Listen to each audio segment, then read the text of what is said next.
Good morning student. मैं ममता शर्मा आदर्श बाल निकेतन उच्च माध्यमिक विद्यालय में हिंदी अध्यापिका आप सभी बच्चों का हिंदी ऑनलाइन क्लास में हार्दिक स्वागत करती हूँ।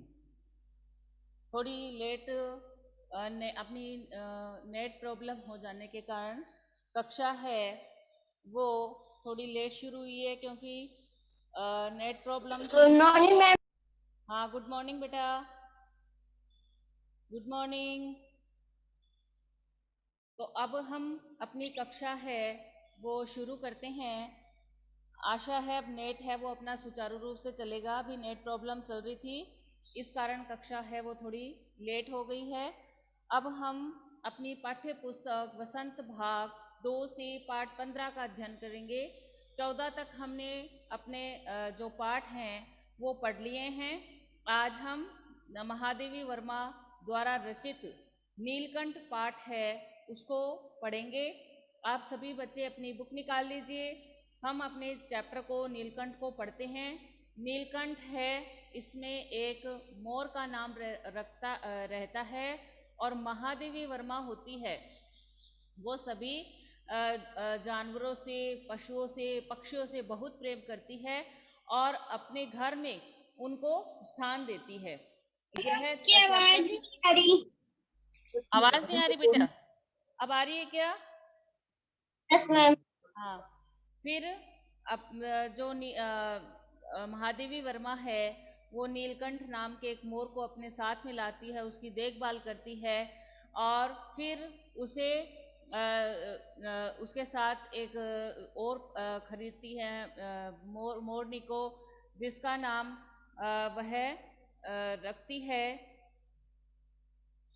सॉरी, उसका मोर का नाम तो नीलकंठ रहता है और मोरनी का नाम है वो राधा रखती है। तो इसी पशुओं पक्षियों पर आधारित ये अपना चैप्टर है। शुरू करते हैं हम। नीलकंठ। उस दिन एक अतिथि को स्टेशन पहुंचाकर मैं लौट रही थी कि चिड़ियों और खरगोशों की दुकानों का ध्यान आ गया और मैंने ड्राइवर को उसी ओर चलने का आदेश दिया। उस दिन एक अतिथि को, लेखिका महादेवी वर्मा कह रही है कि एक दिन वो एक अतिथि जो उनके घर में आए हुए थे उनको छोड़ने के लिए वह स्टेशन गई। तो वहाँ पर चिड़िया और खरगोशों की दुकानें थी। तो उनको ध्यान आया कि यहाँ पर चिड़िया और खरगोशों की दुकान है और मैंने यानी जो महादेवी वर्मा है उन्होंने ड्राइवर को उसी ओर चलने का आदेश दिया कि चलो हम वहाँ पर चलते हैं जहाँ से चिड़िया और खरगोश है मिलते हैं। बड़े मियाँ चिड़िया वालों की दुकान के निकट पहुँचते ही उन्होंने सड़क पर आकर ड्राइवर को रुकने का संदेश दिया।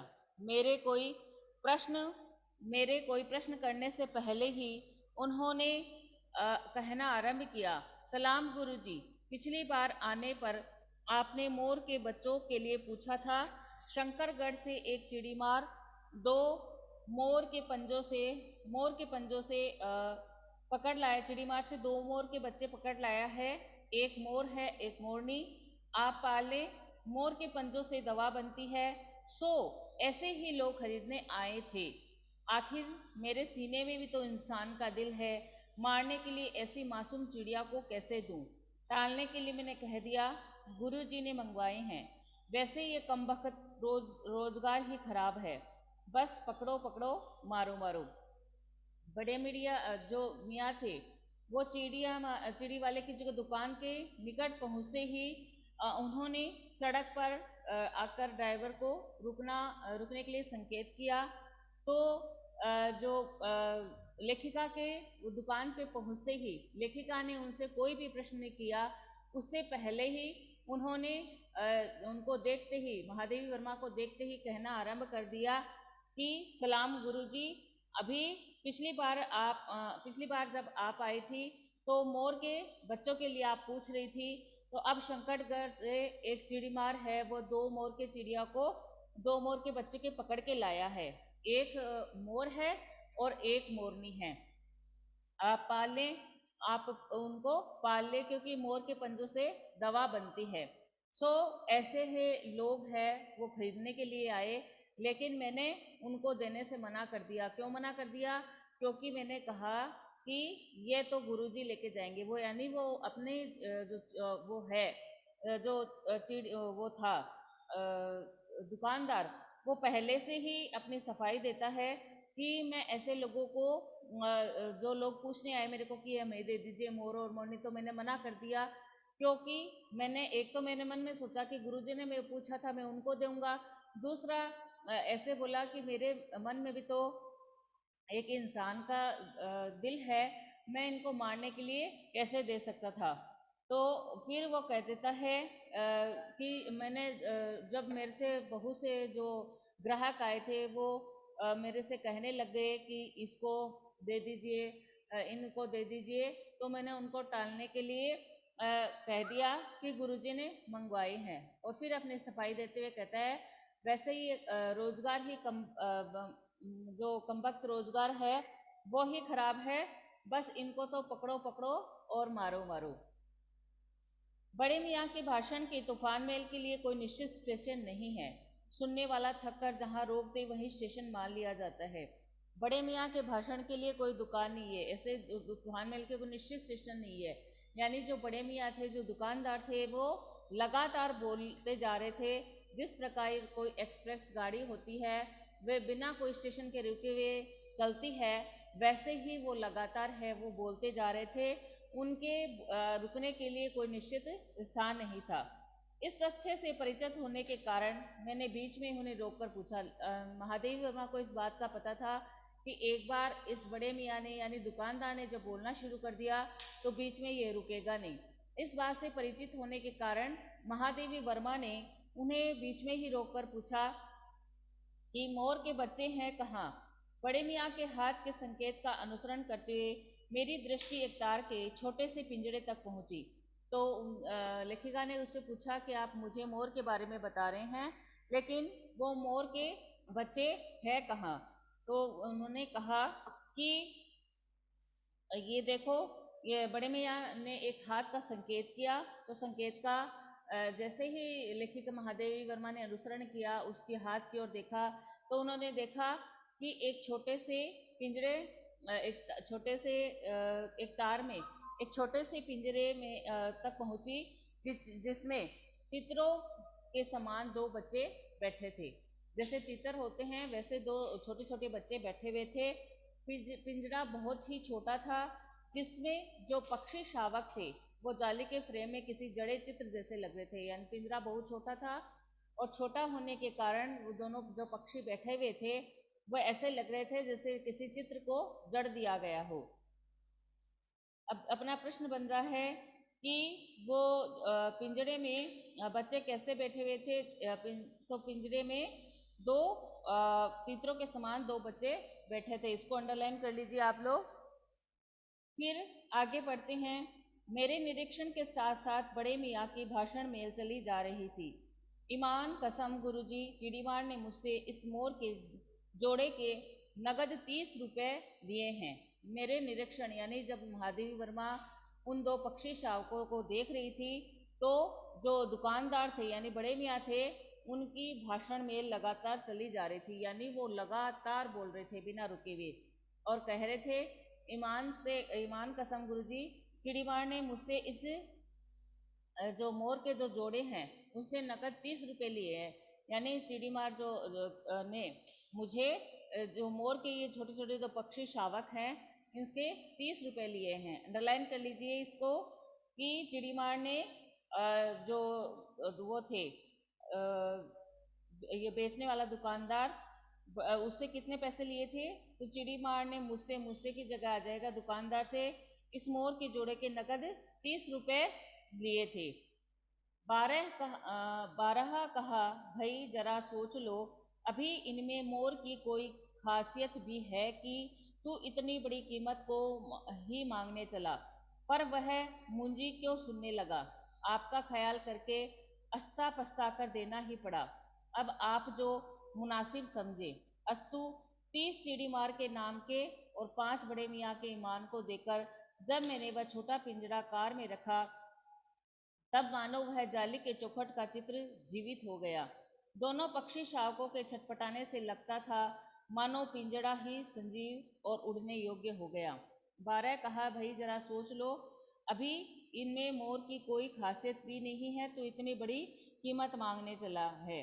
वो कहते हैं कि मैंने 30 रुपये दिए, मैंने उससे कहा भी था कि ये जो पक्षी शावक है ये ये एकदम छोटे हैं, इनमें मोर की कोई खासियत भी नहीं है और तुम मुझसे इतनी बड़ी रकम मांगने चला है।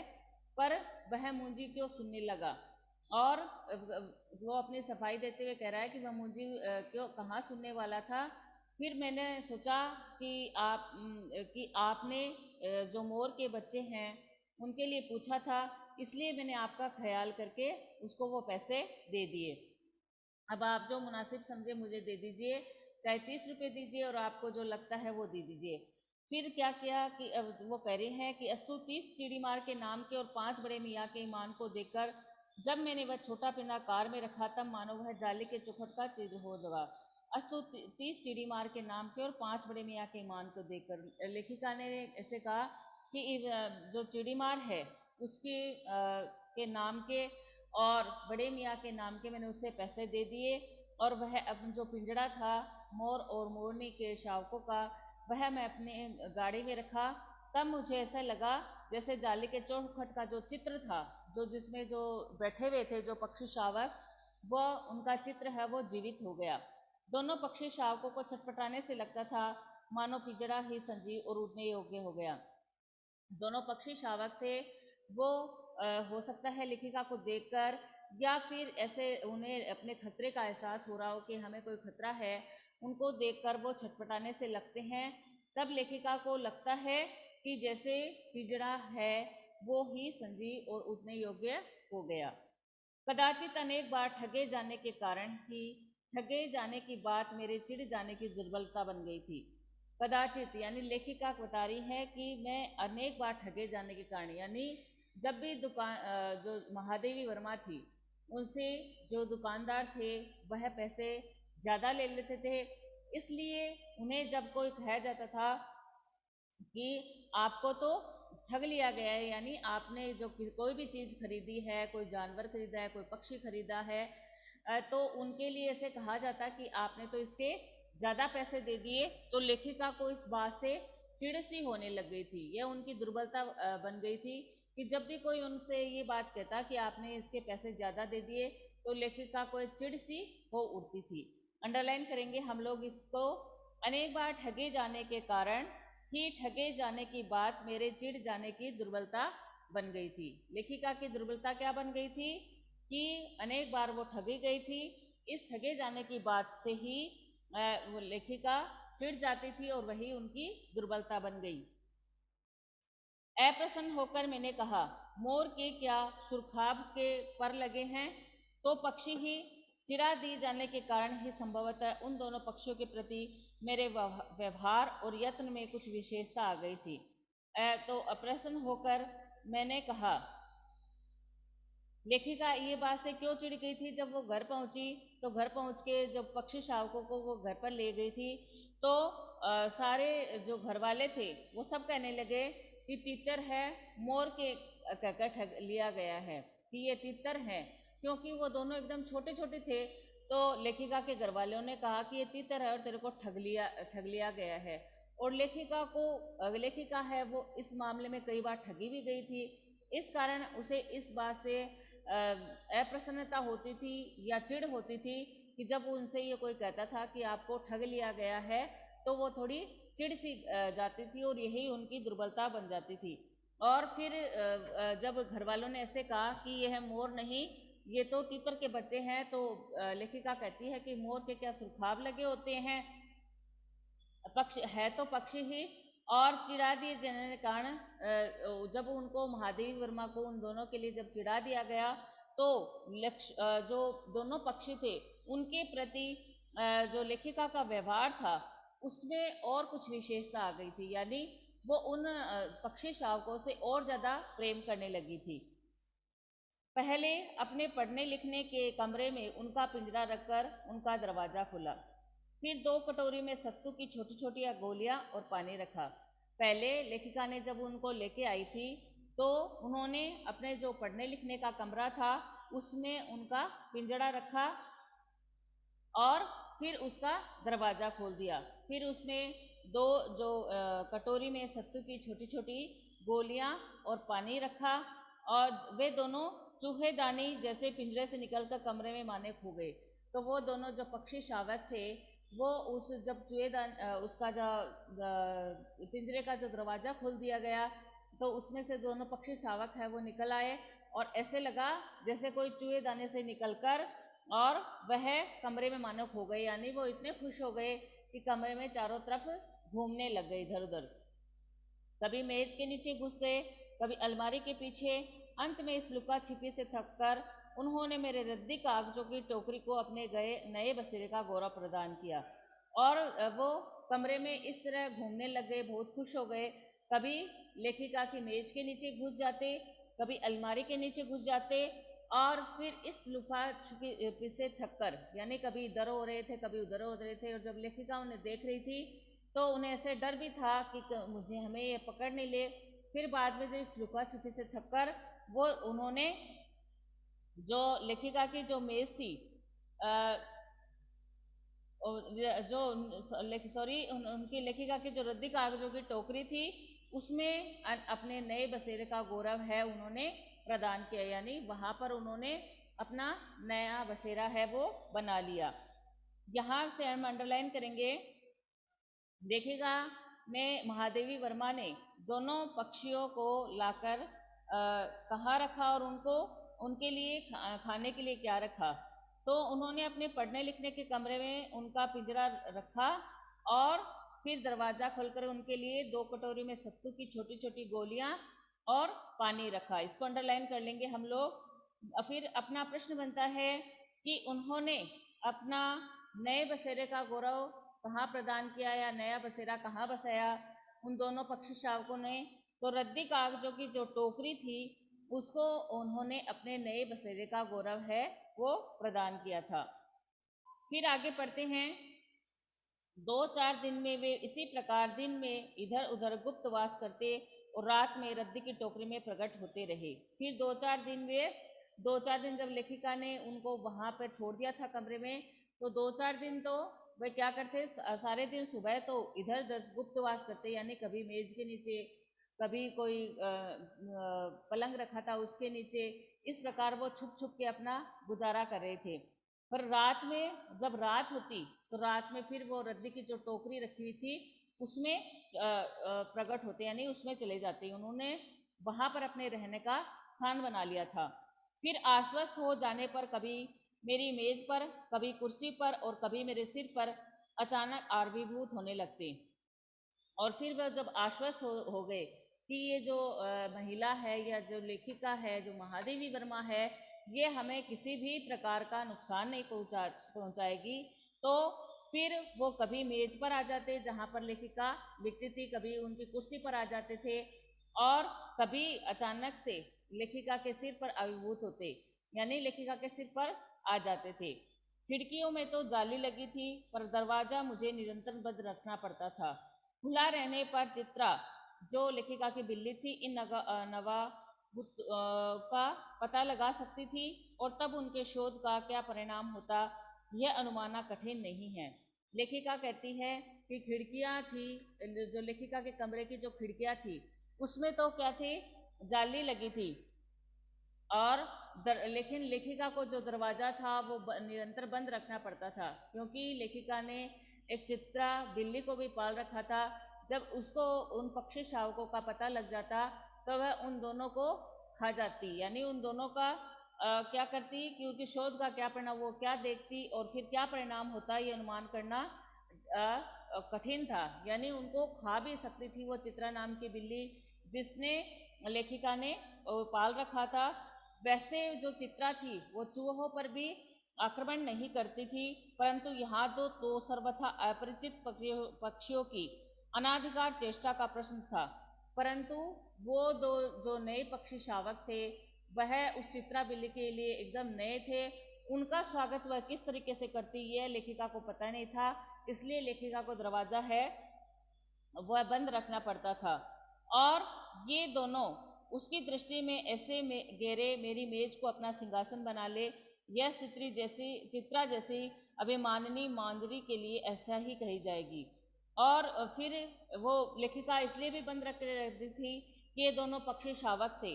वो जब लेखिका की मेज पर बैठे और वहाँ पर अपना सिंहासन बना ले, यह चित्रा को भी पसंद नहीं आएगा, क्योंकि लेखिका चित्रा कौन थी? बिल्ली थी।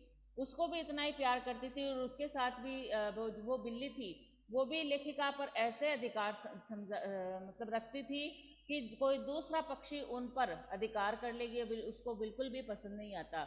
यानी चित्रा थी, उसको ऐसे लगता था कि ये लेखिका है वह केवल मेरी है। जिस प्रकार एक बच्चा होता है और उसको वह अपनी माँ के पास रहता है और कोई दूसरा अपरिचित बच्चा उसके पास आ जाए और उसकी माँ उसको गोद में ले ले तो वह बच्चा उसको मारने लगता है, रोने लगता है कि इसको आप नीचे उतार दो और मेरे को गोद में ले, और इसको मारने लगता है। तो वैसे ही जो चित्रा नाम की जो बिल्ली थी वह लेखिका को अपनी माँ के समान समझती थी और उस पर अपना अधिकार समझती थी।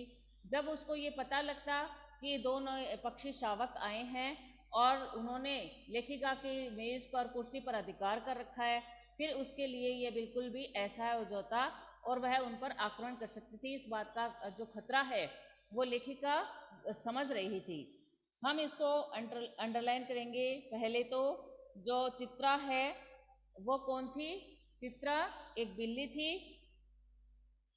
इसको करेंगे यहाँ से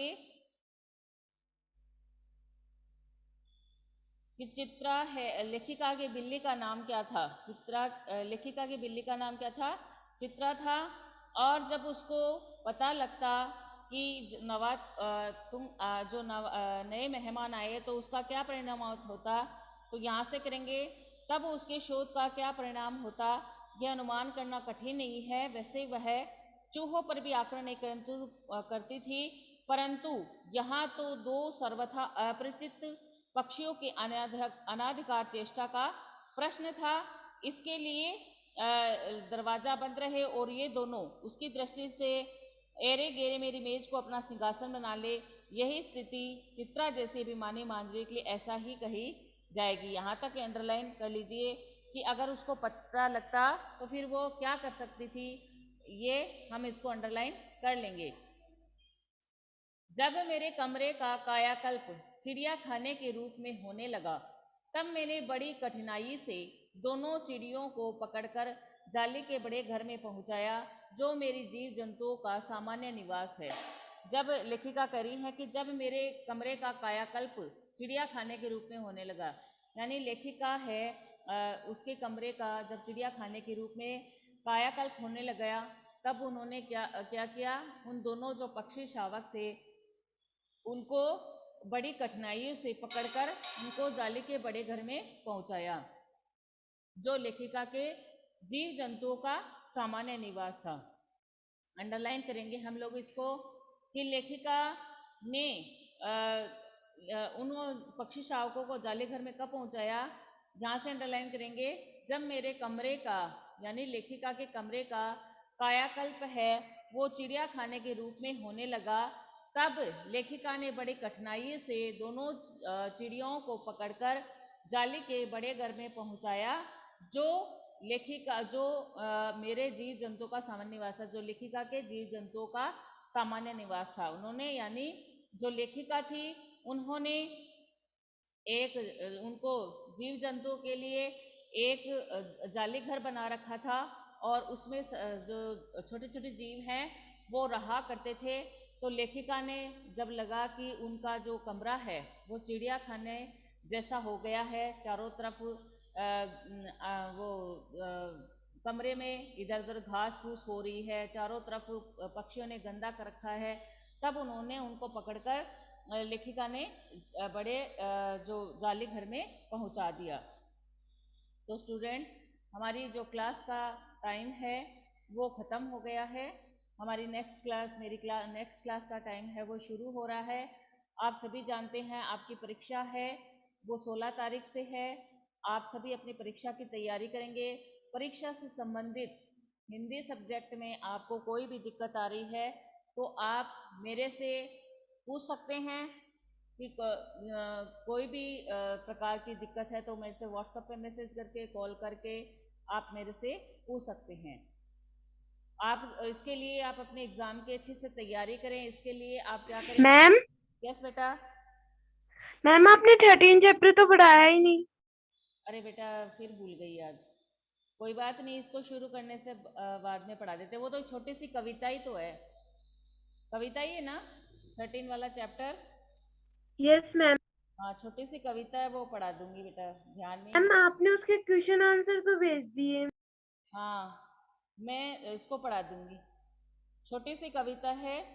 कल पहले हम इसको पढ़ने से पहले कल 13 ही पढ़ लेंगे, फिर इसका सेकंड भाग पढ़ेंगे, या फिर ये सेकंड भाग पढ़ के इसका, और फिर वो उस चैप्टर को पढ़ लेंगे, उसको 13 को पढ़ लेंगे। ठीक है ना? और आप तैयारी कर रहे हो ना लीजा? लीजा तैयारी कर रहे हैं ना आप? इशिता, लीजा? Yes ma'am. हाँ ठीक है बेटा, अपनी तैयारी रखो। ठीक है ना? Yes ma'am. Yes, ma'am. Thank you बेटा। Have a nice day.